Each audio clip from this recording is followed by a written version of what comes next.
Hi,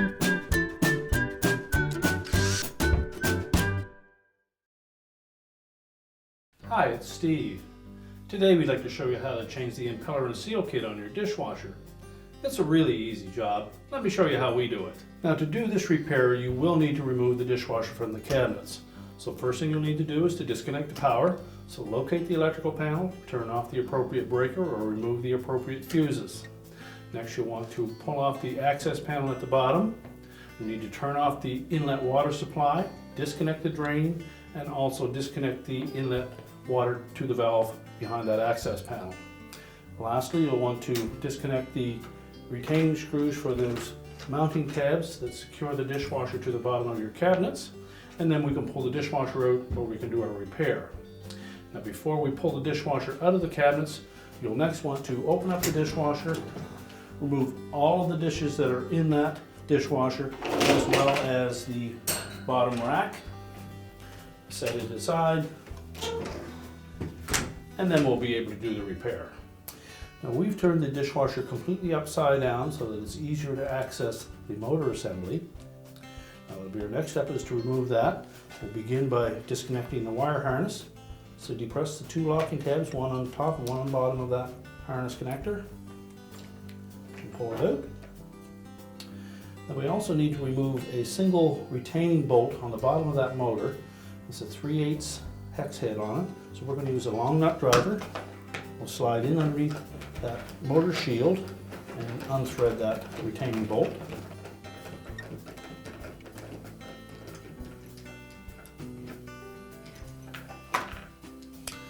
And we'll remove the bolt as well as that shield. We'll set those both aside. Now next, we're going to grasp that motor and we're going to turn it just slightly counterclockwise. Now we'll unlock it from the pump body. And we'll just carefully pull it backwards. It may be a little tight, but it will come out of there. And we're just going to set that aside for a moment. Inspect the inside of that pump chamber, make sure that there's no broken glass or foreign objects in there.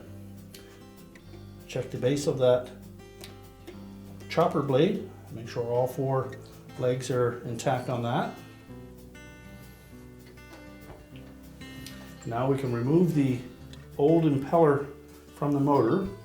And if we look at the back of it as we turn that impeller, you'll see some fins on that rotor inside the motor that are actually turning. So we're going to take a small flat blade screwdriver and carefully insert it through one of these slotted openings to prevent that from turning. So carefully insert that screwdriver in through the back. Now allow the fins to come up against it. And then while grasping the front of that impeller, we're just going to turn it counterclockwise.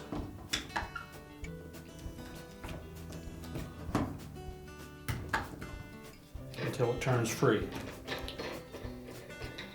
And we'll spin that off of the motor shaft.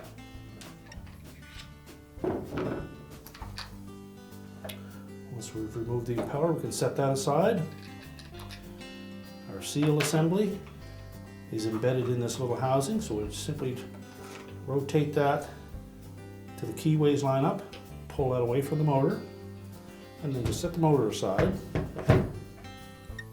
Now we'll next need to pop that old seal assembly out of that housing. You can either take a screwdriver and pry it out from the front, which are more likely to damage it there. So we suggested you come in from the back side and just put a little bit of pressure on the metal portion of that you can see. And pop it out. And then discard the old impeller and seal assembly. Before we install the new one, we'll clean up this area. Now that we've cleaned that area out, we're next going to take the new seal assembly and first of all inspect the carbon face on it. This is the actual sealing surface and it's very brittle because it's made of carbon. Verify that there are no chips or cracks in that, and if so, you'll need to discard it and get another one. Then we'll just moisten the edge of that rubber covering on that seal, and then we'll fit it into the housing. So just line that up squarely in that opening. And use even pressure when pushing that seal into place. And make sure that we don't crack that carbon face. So if it appears to be going in crooked, just remove it and start over.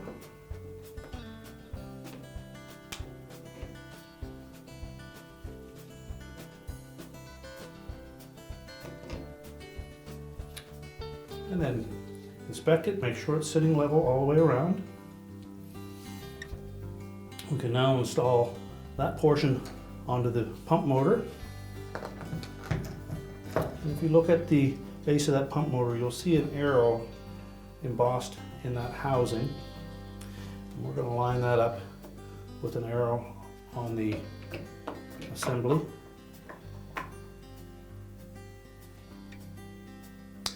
Now next we'll assemble the impeller portion. We'll begin by taking the flat washer and laying that in the base of the impeller.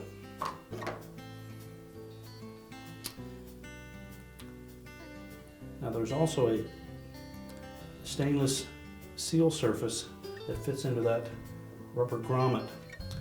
If it's come apart in the packaging, just verify that we have the flat edge facing out.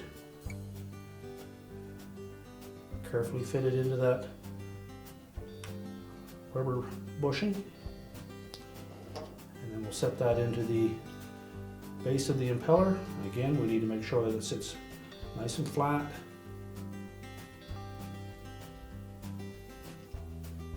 Now we're ready to thread that whole assembly onto the motor. So you can start it by hand,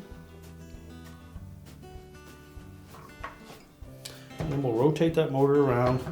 Again, we'll use our screwdriver and we'll block those fins while we tighten that impeller from the front.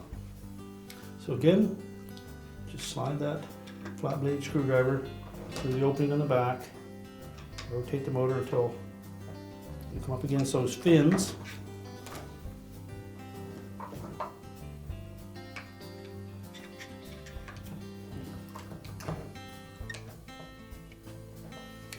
And then turn the impeller from the front of the motor until it tightens up.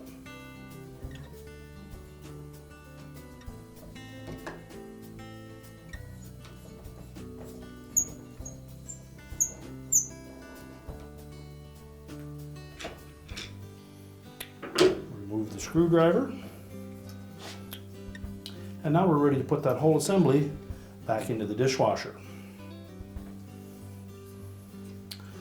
Keep in mind that that mounting bolt hole will need to be at the bottom. So we'll sit that whole assembly into the opening.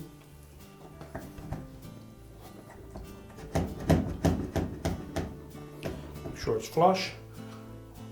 Rotate it clockwise until it locks into position. We can now slide our motor shield into place.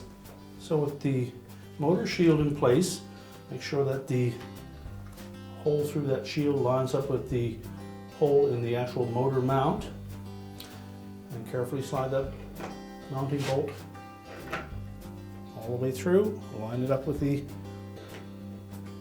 opening in that shield.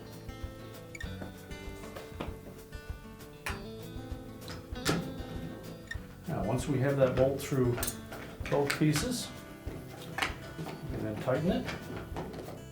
Make sure it's tightened securely. And next, we'll reinstall the wire harness. Fit it into the opening and press it in firmly so that both locking tabs engage. Now we're ready to stand the dishwasher back up. Now that we have the dishwasher pushed back into the cabinets, we can reconnect our drain and our inlet water supply. We can also turn on the power, and our repair is complete.